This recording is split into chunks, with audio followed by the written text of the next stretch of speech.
Hey, what's up? John Sonmez from simpleprogrammer.com. So I have a question here that many of you have been asking, and I know because you've upvoted this question. If you're wondering what I'm talking about, I give you access to my personal Trello board where all of my video ideas live if you are a Patreon pledger. So check out the Patreon page if you're interested in that. Anyway, three of you so far have voted on this. By the way, if you didn't know, you could vote on the board. I gave you access to the board. You can vote on it. You can comment on the cards, and that's all you can do. But be careful with the comments. But I don't know. I don't care. Comment whatever you want. If it gets abused, then I'll disable it. But yeah, vote them up, whatever you want. And those are the questions that I am more likely to answer.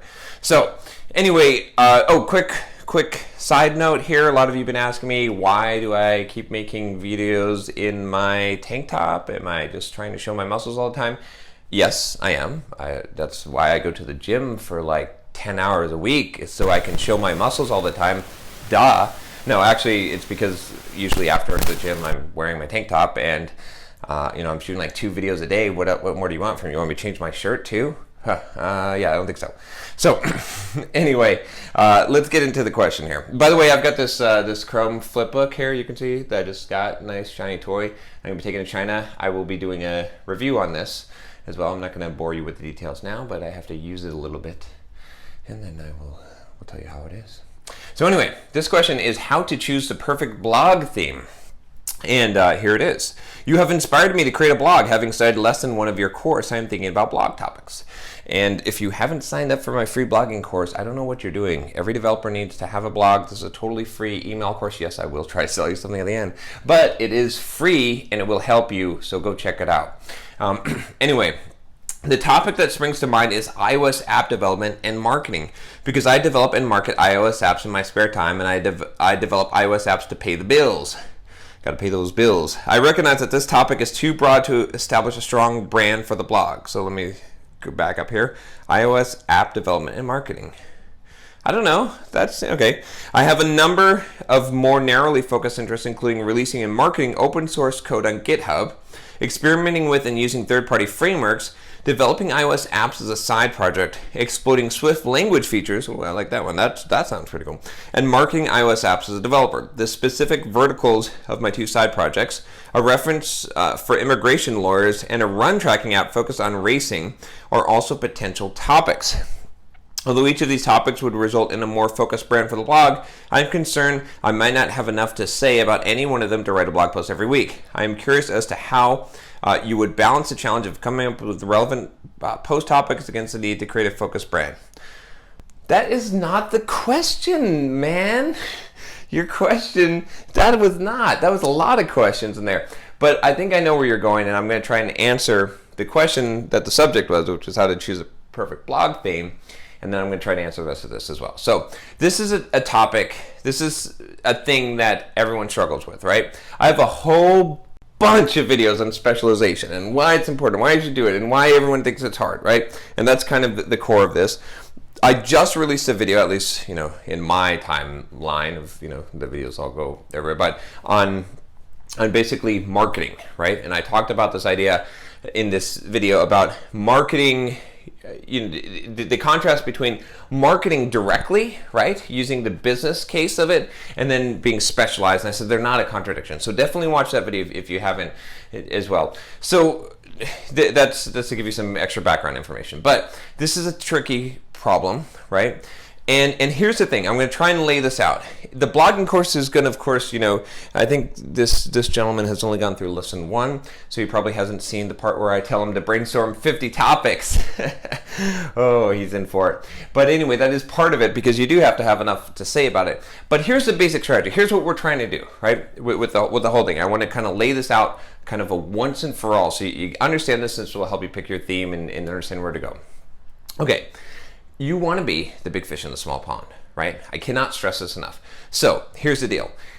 When I say to specialize down really deep, right, into a technology, into a really, really small piece, it's because you want to pick the thing that you can be the best in the world at. If you don't think that you can be number 1 in the world at this thing, then don't do it, right? Look in the Guinness Book of World Records, right? there's a lot of crazy shit in there, right? It's kind of meaningless shit, right? I mean, it's like, this guy blew the biggest bubblegum bubble, or like, did 500 handstands, or, ate the most cockroaches. Okay, but that guy can be the best in the world at eating the most cockroaches, and that gets him in the Guinness Book of World Records. Now, from there, he's got to do something else, right? He can't just make his whole career out of eating the most cockroaches, although, I don't know, maybe you could. But my point is this. It's like, the whole point of this is that it's really hard to break into the limelight. It takes a lot of work, right? And so it's easier if you have something that you can be the best in the world at, right? The number one. And that's why you specialize so deeply at first. You're not going to stay there, right? You might if it becomes really lucrative, and most markets are more lucrative than you think. Like, specializing really deep is a lot more beneficial than you think. But eventually, you're going to grow out, And you look at simple programming and you say, "Well, John, but I don't get it. You didn't do that, and you're not doing that now."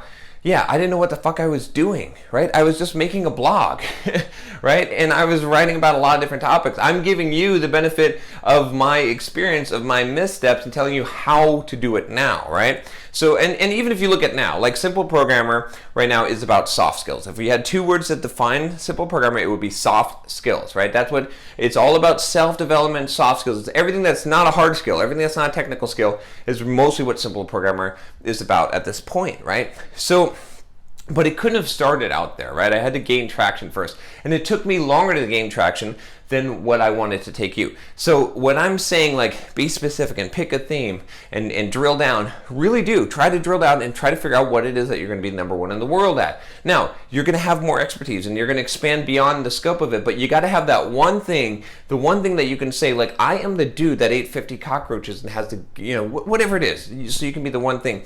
And when you do that, you will be the big fish. And when you are the big fish, that opens up opportunities. Now you can go and you can talk, right? You can write a book. You can go and get on podcasts. You're going to get people that are searching specifically for that thing to find your blog.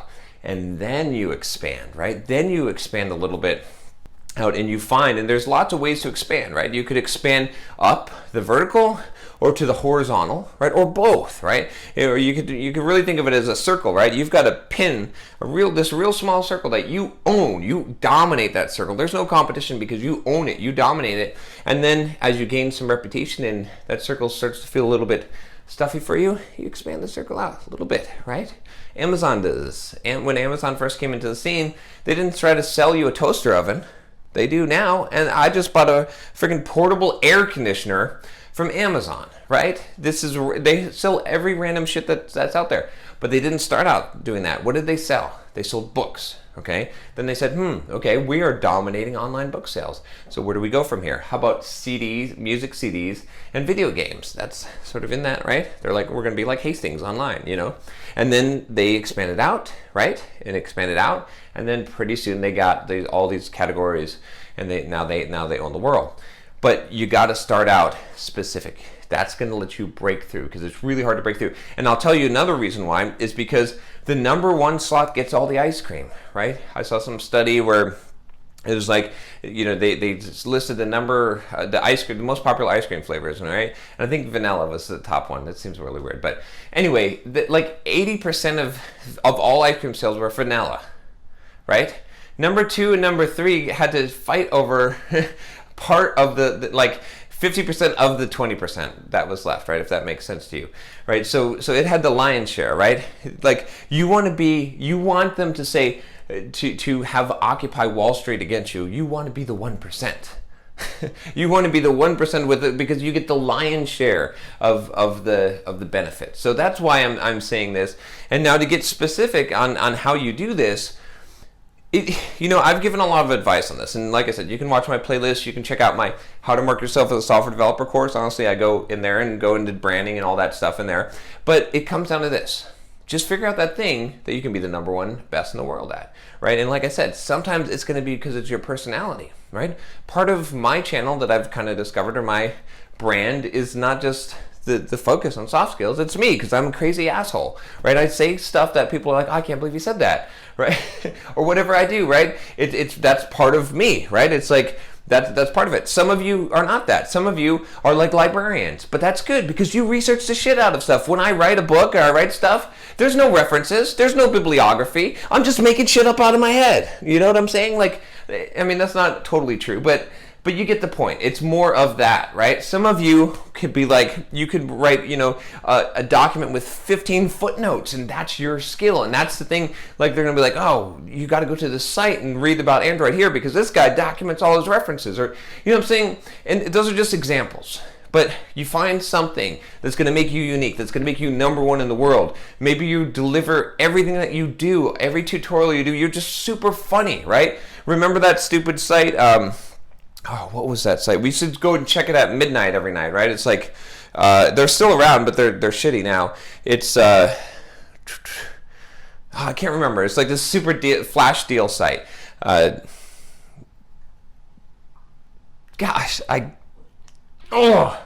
What is that site? Woot.com. That's it. From behind the camera. Magic words coming out here. Woot.com, right? Why was that site popular? It wasn't, the deals were okay, right? You get a bag of shit or whatever but anyway, it was because it was funny as hell. Because you'd go on there at midnight, right? The deal would come up and it would be funny as hell, right? So that's the thing. It's like, it's about finding, if you can niche down as far as possible, that's one strategy. If you can put a spin on what you're doing, that's another strategy, right? If you can do something outlandish or weird out of there, that's another strategy. Or if you can combine two things. Remember my Get Up and Code podcast? I need to resurrect that thing, but that's fitness and programming. Bam. There you go, right? Those kind of things combined. And I wasn't the first one to do this, by the way. I didn't know, but did you check out, Steve Camp's Nerd Fitness? I interviewed this dude, right? Nerd Fitness. Bam, right? It makes sense, right? So, and he's got a huge following. That dude is making lots of money doing that, right?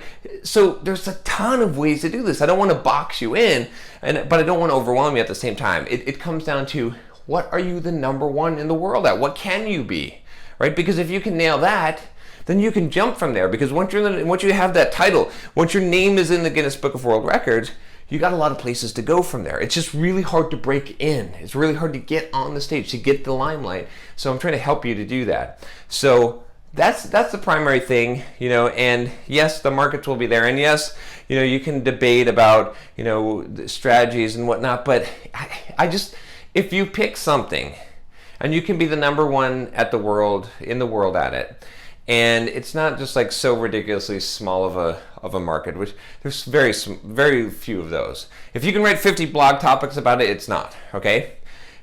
Then you're going to be successful. You're going to find, and you might have to grow and expand beyond that, but that's going to give you the best chance. And that's what your blog should be about. That it should be focused. That's how you should be picking the theme. That's how you should specialize, right? You can do a whole lot of other shit. I get that. And I get that you don't want to be pigeonholed into this one specific thing, but you need that title. You need that champ title, right? You need that belt that says, I am the number one Android list view guy. I keep using that example, but you need that so that you can use that credibility to go on and expand and do other things. Or maybe it's so lucrative that you stay right there. There's plenty of people that are super specialized, but you need something, right? Something to stand apart. So hopefully that helps you. I know that a lot of you are still going to struggle with this, but this is the hard problem. It's supposed to be hard, right? Don't come and whine to me and be like, John, I can't figure out a theme. I don't know if I'm specializing. Oh, I'm just going to ignore this advice. No, it's hard, and do it. Figure it out. Spend a lot of time figuring this. This is really important, right? Because if you get this nailed and you become the number one in the world at this thing, right? I mean, arguably right now, I am the number one in the world as far as teaching developers soft skills, right? I think there's a few other people doing it, but I think that you could make a very, 90% of developers that know of the Simple Programmer brand would say, John Sonmez, soft skills, number one, right? I get a huge benefit from that, right? Simple Programmer does. It's huge. It's growing, right? But if I were competing in that space because it was too broad, I couldn't own that space or dominate it, it wouldn't be as valuable. So anyway, I think I've beat the hell out of this horse. It's dead. The horse is dead. But I know this will come up again, and then we'll just keep on adding these videos to that playlist on specialization. But anyway, I hope that helps you. And if you have a question for me, email me at john@simpleprogrammer.com. If you haven't already joined the community, man, we're having so much fun on Facebook. Go to the Patreon page. Do your pledge there. Not much money will get you into the Facebook group, and you'll become part of the community. Plus, I've got a lot of other cool rewards there. Anyway, if you haven't subscribed to the channel. I'll talk to you next time. Take care.